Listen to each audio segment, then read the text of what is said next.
This is a message for my fellow Zambian youths.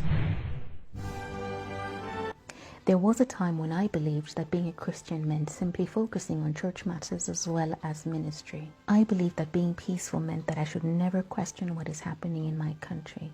I was meant to believe that being patriotic meant vote. And it ends there, whatever the outcome.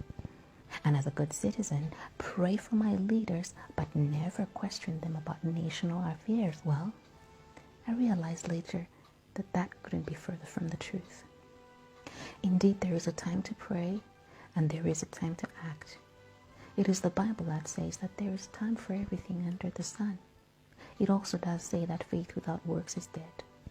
It is wrong when Christians choose to bury their heads in the sand. It is wrong when we choose silence over speaking up against injustice in all its shapes and forms.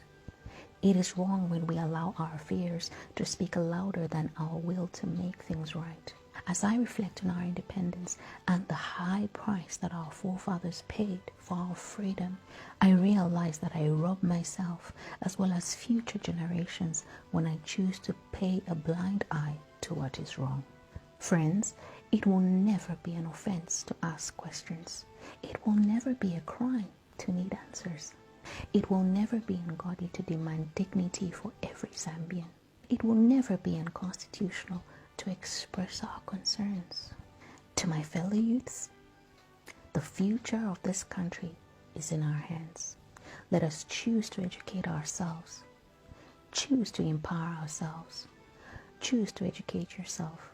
Choose to empower yourself. Be bold enough to vote beyond the funkiest Bustele campaign song, because there is more to life when the rhythm ends. Remember the high price of independence. Even if you and I were not born, there is enough literature to help us understand the high price that was paid for our freedom. The huge sacrifice of our forefathers. Let us not auction our country. Let us not auction our future. Let us not auction the only Zambia that we have. Remember the blood that was shed. Remember the lives that were lost. Our independence did not come cheap. May this reminder sober us enough to ask the right questions. May it sober us enough never to auction our country, never to auction our future, never to auction the only Zambia that we have.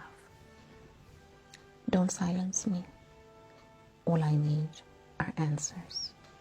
All Zambia needs are answers, right choices, right decisions. Don't silence.